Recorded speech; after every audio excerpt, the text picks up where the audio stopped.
1.3.2 Impacto en las comunidades afectadas.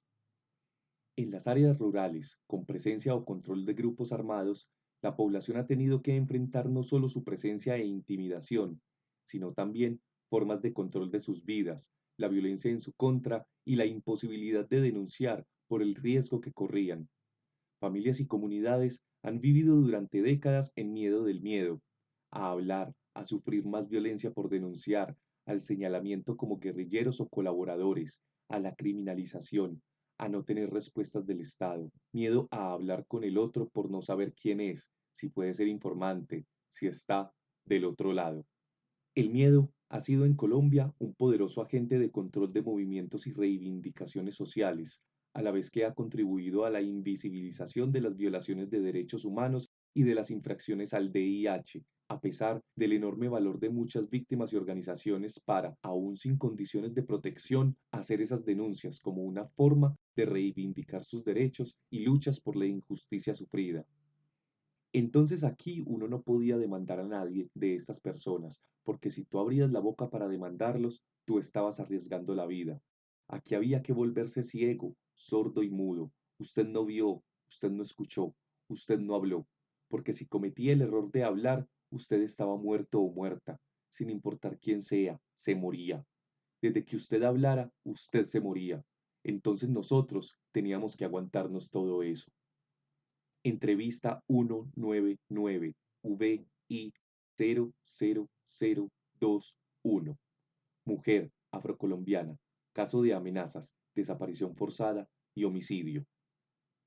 El miedo no solo ha marcado las vidas de las víctimas en el pasado, también las ha seguido condicionando en el presente. No solo se vivió en el momento de los hechos, sino también en la mayor parte de los testimonios recogidos, condicionando sus vidas durante años, muchas veces hasta hoy. Desde el momento en el que la Comisión abrió las puertas para el trabajo en los diferentes territorios, incluyendo distintos países, muchas de las víctimas que dieron su testimonio tuvieron miedo de hablar, pero querían hacerlo.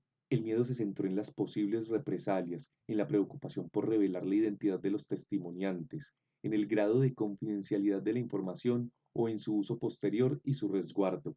Estos temores, expresados por numerosas víctimas tanto del territorio colombiano como las que están en el exilio, muestran los retos y desafíos a los que se enfrenta la construcción de esta verdad colectiva, sumados a la desconfianza con grupos armados aún presentes en sus territorios y en el Estado y extendidos hacia diferentes estructuras sociales actuales. Momentos vividos tras la firma del acuerdo de paz, como el asesinato de líderes o el cuestionamiento por algunos sectores políticos o del gobierno colombiano, así como de excombatientes de las FARC-EP que firmaron el acuerdo, han llevado a que estos temores se extiendan. Para la Comisión, todo esto es un llamado a la importancia que reviste consolidar y extender el proceso de paz, para poder abordar todas estas verdades en un contexto en el que hablar no sea vivido como un peligro. También son una demanda para los grupos armados aún activos y de acuerdos humanitarios que respeten la vida de la gente, así como para el conjunto de las instituciones del Estado sobre la necesaria coherencia con los compromisos adquiridos, la garantía de seguridad y el respeto con las víctimas. El sentido otorgado al trabajo de la Comisión como parte de un proceso de paz y como respuesta a la demanda histórica de las víctimas ha sido la gran motivación para hablar con una visión de futuro. Que este país cambie, que lo que ha pasado no siga sucediendo como ahora, que se escuche nuestra historia, que no se olvide, que por fin responda el Estado. Pero también existen con toda legitimidad motivaciones personales o familiares como parte de esta historia colectiva, que se reconozca el buen nombre de nuestros familiares, sanar esta herida, quitarme esta mochila de encima. Esto ha aumentado la complejidad para comprender y asimilar lo sucedido, para entender las experiencias límite que han acompañado la vida de cientos de miles de colombianas y colombianos, cuyo sufrimiento los ha puesto al borde de un abismo psicológico que muchas veces no han podido verbalizar y que todavía no tiene el reconocimiento debido. Como señaló un grupo de jóvenes en un diálogo con sus familias durante un encuentro con la Comisión de la Verdad, ustedes nos han contado algo de lo que pasó, pero no nos han hablado de lo que les pasó.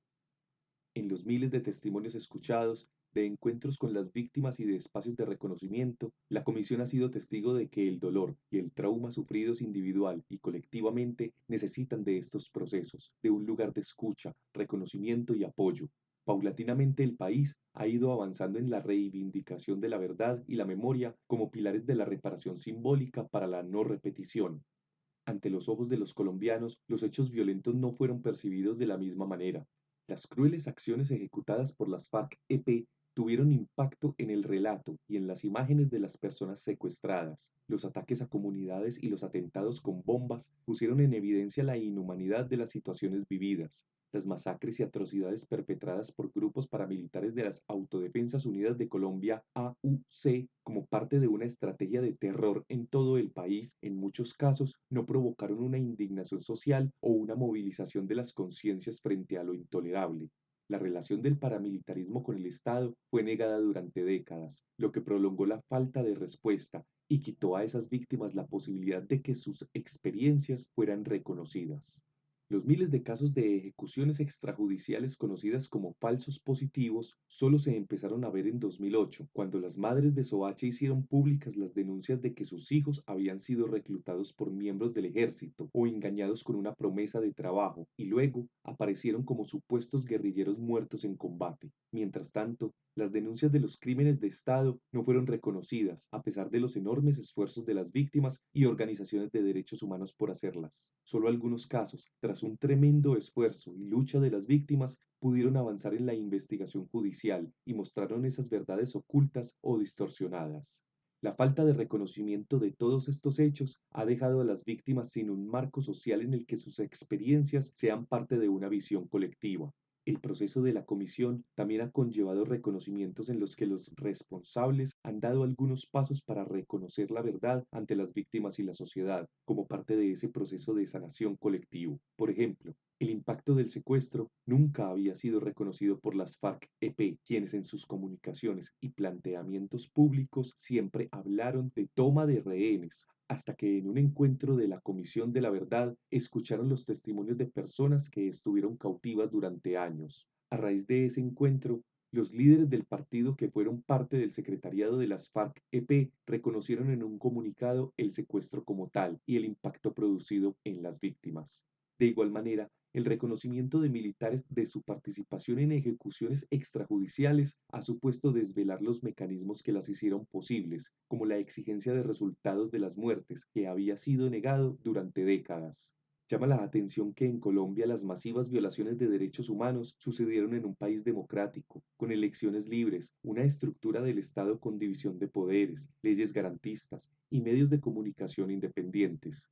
Si bien el esfuerzo del periodismo de investigación y las organizaciones de derechos humanos hicieron una contribución clave para visibilizar las atrocidades, no se dio una crisis política por la magnitud de la violencia, ni una movilización colectiva más allá de las propias víctimas y de sectores cercanos y de investigación judicial, debido en parte al miedo y, por otro lado, a la falta de sensibilidad, el ocultamiento de las violaciones sistemáticas y la enorme crisis humanitaria. Estos hechos no fueron vistos como un problema masivo de violaciones de derechos humanos en los que estaba gravemente comprometida la responsabilidad del Estado, sino como un problema representado como la lucha contra el terrorismo. Colombia es un país en el que ha habido un reconocimiento progresivo de las violaciones de los derechos humanos y de las infracciones al derecho internacional humanitario que han permitido sentencias, leyes y normas garantistas. Sin embargo, por diferentes razones, surgen barreras que impiden materializar medidas ordenadas. Superarlas todavía es una asignatura pendiente en Colombia para verse como una oportunidad de cambio y no repetición. Esa situación mantenida en el tiempo ha llevado a que la guerra se cuele no solo en la relación de la población y las víctimas con el Estado, sino en las relaciones sociales entre grupos y a que teja también los aspectos más íntimos de las relaciones interpersonales. El encuentro entre diferentes es una experiencia nueva en Colombia, con relaciones sociales que se han ido estableciendo y encapsulando cada vez más entre grupos o sectores que se identifican entre sí por la violencia vivida o las posiciones políticas contra los responsables, pero no se habla con el otro lado. La desconfianza es un duro legado de décadas de conflicto y muchas veces criminalización de quienes trataron de luchar pacíficamente por un cambio social. En Colombia, durante generaciones se ha aprendido a no hablar, a no expresar lo que se piensa, porque no se sabe cuál será la reacción del otro debido al frecuente riesgo de estigmatización por el hecho de pensar diferente o tener otras posiciones políticas. Este impacto en las subjetividades y relaciones interpersonales se muestra en que del desacuerdo se pasa fácilmente a la descalificación, y esta es la antesala del desprecio por el otro. En un contexto en el que las armas y la política se han mezclado durante décadas, los señalamientos son el anticipo de la violencia y forman parte de las amenazas que han seguido condicionando y tratando de limitar las expectativas de paz y cambio social.